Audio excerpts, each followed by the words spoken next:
Cette fois-ci, nous allons aborder, nous allons un peu toucher les configurations système de Windows.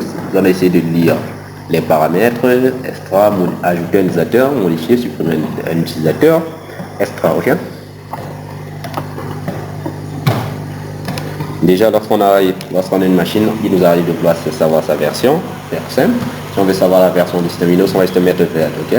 Il nous donne directement Microsoft Windows XP version 5.1, n'est-ce pas.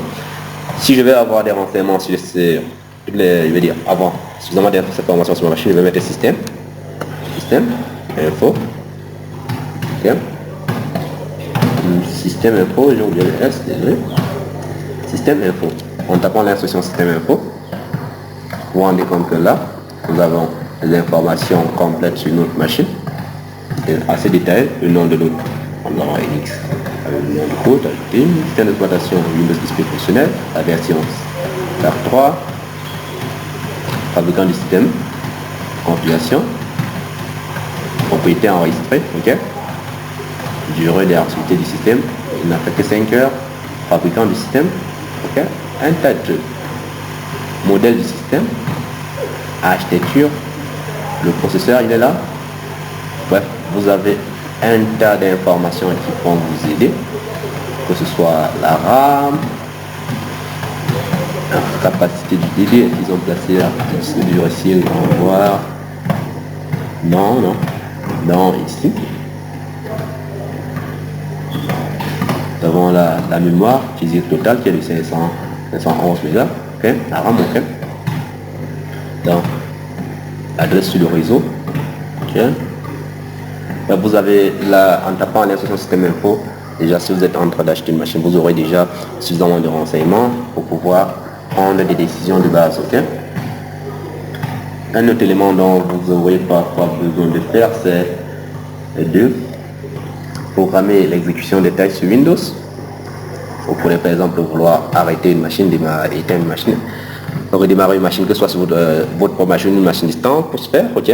Déjà pour arrêter la machine, déjà on va utiliser l'instruction shutdown. On va L, c'est shutdown CHSH8 S.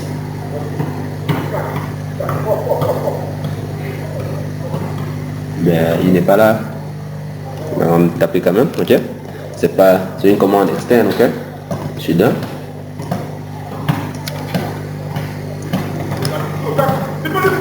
Ok, on va utiliser shutdown.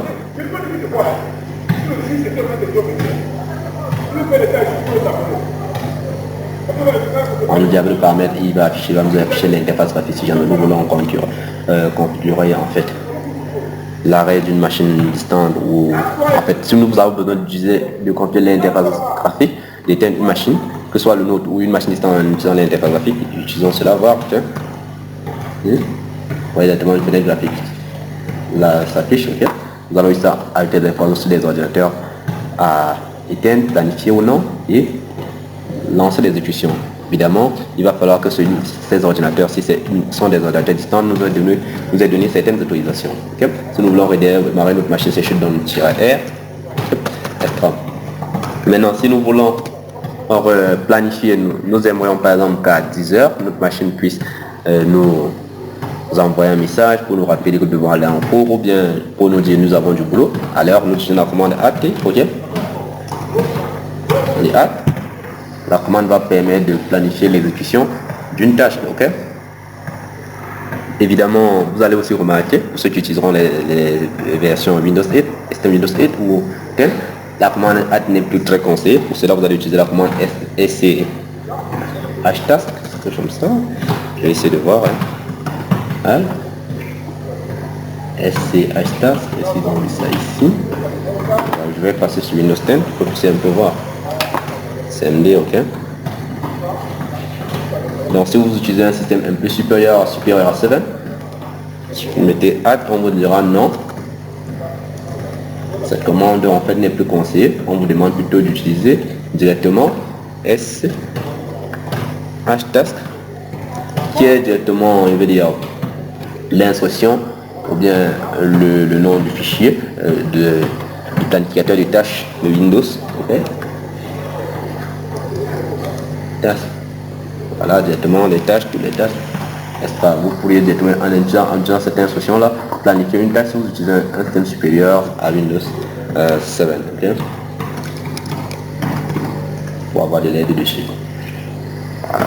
Créer une tâche en disant sh task paramètre, créer, ça va permettre de créer une nouvelle tâche planifiée, delay, query, afficher toutes les tâches planifiées, modifier extra. Okay.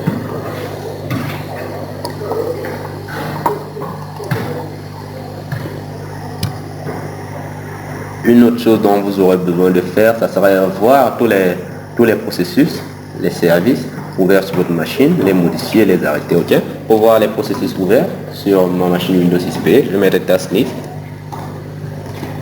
Task list. Okay. Là, ça va nous afficher tous les processus. Ok. Nous avons là les noms des applications en question, le nom du